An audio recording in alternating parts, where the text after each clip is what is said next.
Subhash English school की digital class में आप सबका स्वागत है। कक्षा 5 विषय हिंदी पाठ 22 जिसका नाम है मैं पुस्तक हूँ। इस पाठ में पुस्तक के महत्व के बारे में बताया गया है कि पुस्तक का हमारे जीवन में क्या महत्व है और पुस्तक खुद अपने आप को इसमें बता रही है, अपनी जीवन गाथा इसमें आपको बता रही है कि मेरे बारे में लोग क्या सोचते हैं, क्या करते हैं, मेरा किस प्रकार से दुरुपयोग करते हैं या उपयोग करते हैं, उसके बारे में इस पाठ में बताया गया है।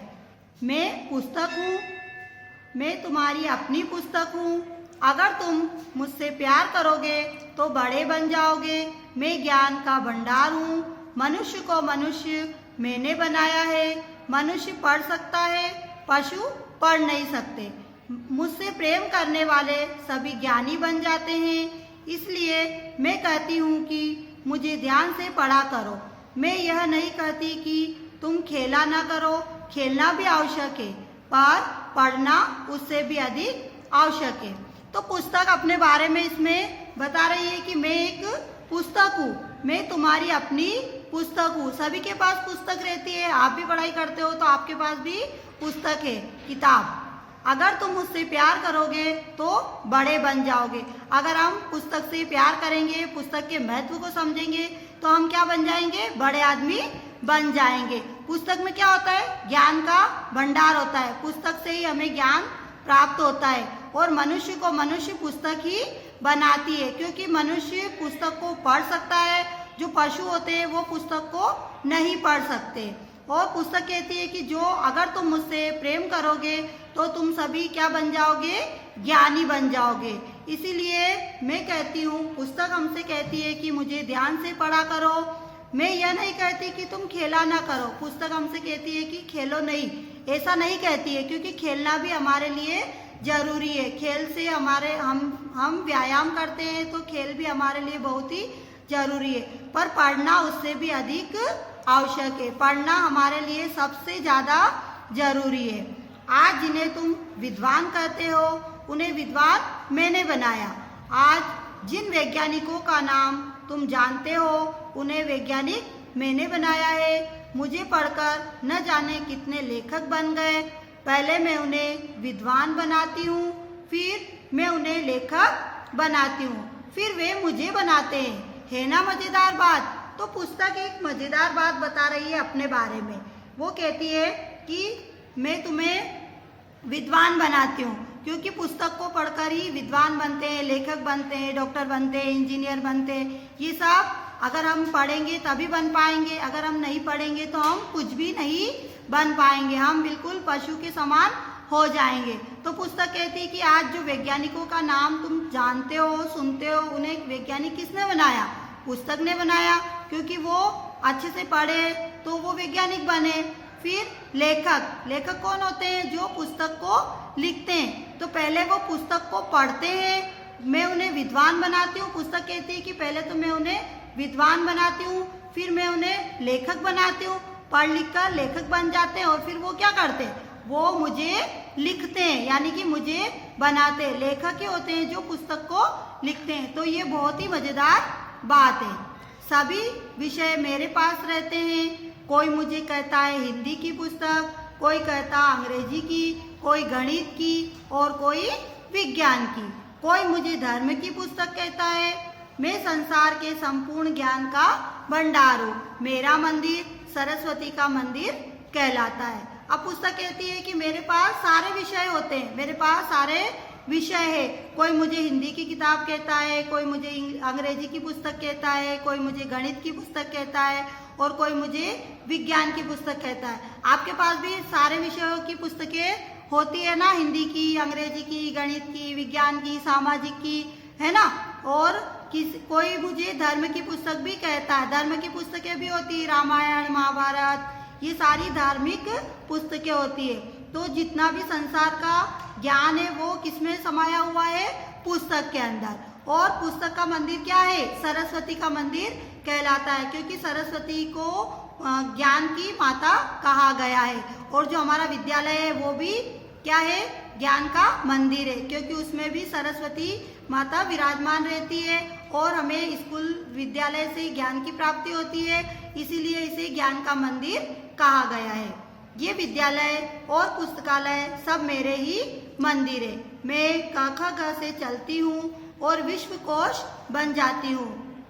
मैं तुम्हारे बस्तों में भी रहती हूँ और बड़े बड़े पुस्तकालयों में भी रहती हूँ।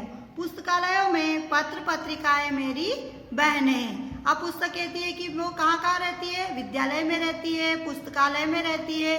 तो विद्यालय और जो पुस्तकालय है वो भी मेरे ही मंदिर है। मैं कहाँ से शुरू होती हूँ, क ख ग से शुरू होती हूँ, जो विश्व कोश तक बन जाती हूँ। मैं तुम्हारे बस्तों में रहती हूँ। तुम पुस्तकों को कहाँ रखते हो, अपने अपने बैग में बस्तों में रखते हो ना, तो वो भी उसी का मंदिर है। और बड़े बड़े पुस्तकालयों में हम देखते हैं कि पुस्तकालयों में कितनी सारी पुस्तकें रहती है, तो ये भी उसी का मंदिर है। पुस्तकालयों में पत्र पत्रिकाएं मेरी बहनें। अब पुस्तक कहती है कि जो पुस्तकालयों में पत्र पत्रिकाएं रहती है वो क्या है, उसकी बहनें हैं। ये सब वही काम करती है जो मैं करती हूँ।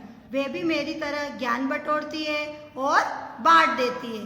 तो पुस्तक कहती है कि ये भी क्या काम, पत्र पत्रिकाएं जो होती है, जो मेरी बहनें हैं, ये क्या काम करती है, ये भी ज्ञान देने का काम करती है और ये भी क्या करती है, ज्ञान बटोरती है। और जो ज्ञान उसमें रहते हैं वो सभी को बांट देती है। मैं अमीर और गरीब में कोई अंतर नहीं करती। बस मेरी तो एक ही शर्त है कि मुझे ध्यान से पढ़ा करो। कुछ लोग बड़े बुद्धिमान होते हैं, वे मुझ पर जिल्द चढ़ाते हैं। अब पुस्तक क्या कहती है कि मैं अमीर और गरीब में कोई भी अंतर नहीं करती हूँ, क्योंकि पुस्तक के लिए सभी समान होते हैं। अमीर भी समान होते हैं, गरीब भी समान होते हैं। मनुष्य एक होते हैं जो अमीर गरीब में भेदभाव करते हैं, लेकिन पुस्तक कभी भी अमीर और गरीब में भेदभाव नहीं करती है। लेकिन उसकी एक शर्त है कि तुम मुझे ध्यान से पढ़ा करो। और जो पुस्तक के ऊपर जिल्द चढ़ाते हैं, कवर चढ़ाते हैं, वो पुस्तक को बहुत अच्छे लगते हैं और पुस्तक उन्हें बुद्धिमान भी कहती है। आप भी पुस्तक को फाड़ा ना करें, उसके ऊपर जिल्द चढ़ाया करें, तो पुस्तक को बहुत अच्छा लगेगा। मुझे फाड़ा ना करो। जो बच्चे मुझे फाड़ते हैं वे बच्चे मुझे अच्छे नहीं लगते, इसीलिए मुझे फाड़ना नहीं चाहिए। अब पुस्तक कहती है कि मुझे फाड़ना नहीं चाहिए। जो छोटे बच्चे होते हैं वो पुस्तकों को फाड़ते रहते हैं, तो आज के बाद उस पुस्तक को नहीं फाड़ना, क्योंकि अगर आप पुस्तक को फाड़ोगे तो आपको कोई ज्ञान नहीं मिलेगा और पुस्तक को भी अच्छा नहीं लगेगा। बहुत समय पहले लोग मुझे हाथ से लिखते थे, तब मैं हस्तलिखित रूप में रहती थी। उस समय लोग मुझे लिखने में बड़ा परिश्रम करते थे। अब तो मैं छापाखानों में छपती हूँ। क्या तुम जानते हो कि मैं तुम्हारे हाथों में क्यों आई हूँ? अब पुस्तक कहती है कि पहले तो मुझे कहाँ से लिखते थे, हाथों से लिखते थे। जो पुराने समय के विद्वान होते थे वो पत्तों पर अपना जो भी ज्ञान होता था वो पत्तों पर लिखते थे। लेकिन अब क्या होता है, अब छापे खानों में ये पुस्तकें छपने लगती है। तो तुम जानते हो कि मैं तुम्हारे हाथों में क्यों आई हूँ? अब पुस्तक कहती है कि मैं तुम्हारे हाथों में क्यों आई हूँ, मैं तुम्हारे पास क्यों आई हूँ? मैं तुम्हारे हाथों में इसलिए आई हूँ जिससे कि तुम मुझे पढ़कर महान बन सको। मैं पुस्तक हूँ तुम्हें महान बनाने वाली पुस्तक। अब पुस्तक कहती है कि अगर तुम मुझे पढ़ोगे, तुम मुझे समझोगे, तुम मेरा ज्ञान प्राप्त करोगे, तो तुम क्या बन जाओगे, महान बन जाओगे। तो पुस्तक का हमारे जीवन में बहुत ही महत्व है। अगर हमें महान बनना है तो हमें पुस्तक को अपनाना चाहिए, पुस्तक की कद्र करना चाहिए, उसे फाड़ना नहीं चाहिए। अब इस पाठ से संबंधित प्रश्नों को हम हल करेंगे। पाठ था 22 में पुस्तक हूँ। सबसे पहले इसमें शब्दार्थ। भंडार, भंडार का अर्थ होता है खजाना। विद्वान, विद्वान का अर्थ होता है ज्ञानी या जानकार। अगला है लेखक, लेखक का क्या अर्थ होता है, लिखने वाला। अगला है संपूर्ण, संपूर्ण का अर्थ होता है समस्त या पूरा। विश्वकोश, विश्वकोश का अर्थ होता है वह ग्रंथ जिसमें संसार की सभी महत्वपूर्ण बातों का विवरण हो। अमीर, अमीर का अर्थ होता है धनी। परिश्रम, परिश्रम का मतलब होता है मेहनत। छापाखाना, छापाखाना का क्या अर्थ होता है, पुस्तक की छपाई करने वाला स्थान। वैज्ञानिक, वैज्ञानिक का अर्थ होता है विज्ञान को जानने वाला। मजेदार, मजेदार का मतलब होता है रोचक। पुस्तकालय, पुस्तकालय का अर्थ होता है वह भवन जहां अध्ययन हेतु पुस्तकों का संग्रह किया जाता है। अगला है बटोरना। बटोरना का अर्थ होता है एकत्रित करना। हस्तलिखित। हस्तलिखित का अर्थ होता है हाथ से लिखी हुई।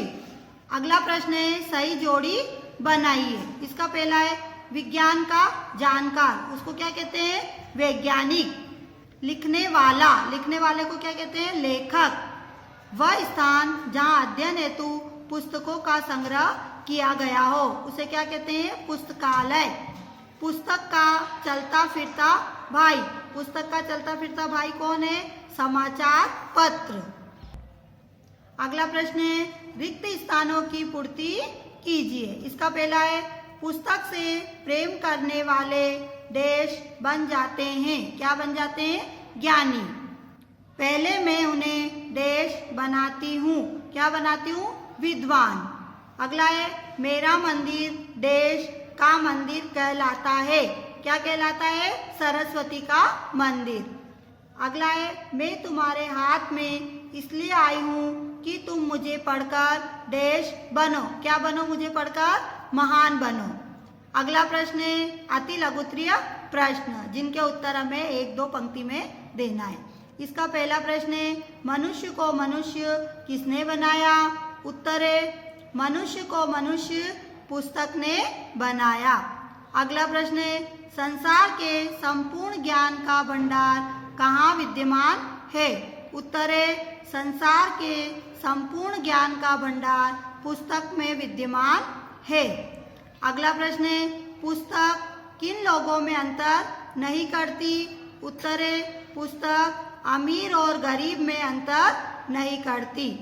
अगला प्रश्न है पुस्तक को किस प्रकार के लोग अच्छे नहीं लगते? उत्तर है जो पुस्तक को फाड़ते हैं वो लोग पुस्तक को अच्छे नहीं लगते हैं। अगला प्रश्न है लघु उत्तरीय प्रश्न, इनके उत्तर हमें 2-3 पंक्तियों में देना है। इसका पहला प्रश्न है मनुष्य और पशु में क्या अंतर है? उत्तर है मनुष्य में ज्ञान होता है, वह सही गलत को समझ सकता है, अपने विचारों का आदान प्रदान कर सकता है, और पशु में ज्ञान नहीं होता है और ना ही पशु विचारों को प्रकट कर सकता है। अगला प्रश्न है पुस्तक में कौन कौन से विषय आते हैं? पाठ के आधार पर उत्तर दीजिए। इसका उत्तर है पुस्तक में निम्न विषय आते हैं हिंदी, अंग्रेजी, गणित और विज्ञान। अगला प्रश्न है पुस्तक की यात्रा कहाँ से कहाँ तक होती है? उत्तर है पुस्तक की यात्रा क ख ग से शुरू होती है और विश्वकोश तक जाती है, अर्थात क ख ग की पुस्तकों से लेकर विश्वकोश की पुस्तकों तक हम बाजार में देख सकते हैं। अगला प्रश्न है पुस्तक कहाँ कहाँ निवास करती है, यानी कि पुस्तक कहाँ कहाँ रहती है? उत्तर है पुस्तक विद्यालय, पुस्तकालय और बस्तों में निवास करती है। अगला प्रश्न है पुस्तक का उद्देश्य क्या है? उत्तर है पुस्तक का उद्देश्य है सभी मानव को महान बनाना, बच्चों में अच्छे ज्ञान का संचार करना तथा सभी को विवेकशील बनाना। अगला प्रश्न है सही और गलत। सही है तो हमें सही का निशान लगाना है और गलत है तो हमें गलत का निशान लगाना है। पहला है पुस्तक से मनुष्य महान बन जाता है, तो सही है ये, तो इस पर हमें सही का निशान लगाना है। अगला है पुस्तक पुस्तकालयों में मिलती है, पुस्तकालयों में मिलती है, सही है तो हमें इस पर सही का निशान लगाना है। अगला है पहले पुस्तकें हाथों से लिखी जाती थी, तो ये भी सही वाक्य है, तो इस पर भी हमें सही का निशान लगाना है। अगला है पुस्तक को फाड़ना चाहिए, तो ये गलत है क्योंकि हमें पुस्तक को कभी भी फाड़ना नहीं चाहिए। ये जो अगला प्रश्न है वो व्याकरण से संबंधित है, तो हमें व्याकरण की कॉपी में ही लिखना है। दिए गए वाक्यों को उनके सामने कोष्टक में लिखे काल के अनुसार बदलिए। इसमें एक वाक्य दिया हुआ है और उसको हमें इस वाले काल में बदलना है। वाक्य हमारा वह कल मंदिर जाएगा, तो इसे हमें वर्तमान काल में बदलकर लिखना है। ये भूतकाल का वाक्य है, इसे हमें वर्तमान में बदलना है। तो कैसे बदलेंगे हम? वह मंदिर जाता है। तो ये वर्तमान काल का वाक्य हमारा बन गया। अगला है सीता गाना गा रही है। ये वर्तमान काल का वाक्य है, इसे हमें भूतकाल में बदलना है। इसका उत्तर होगा सीता गाना गा रही थी। अगला है सम्राट अशोक ने युद्ध जीता था। यह भी भूतकाल का वाक्य है, इसे हमें भविष्य काल में बदलना है। तो सम्राट अशोक युद्ध जीतेंगे। तो ये हमारा पाठ समाप्त हो गया है। बच्चों, आपको अच्छे से समझ में आया होगा कि पुस्तक का हमारे जीवन में क्या महत्व है, और ये जितने भी प्रश्न आपको करवाए गए हैं सब आपको अपनी कॉपी में लिखना है और याद करना है।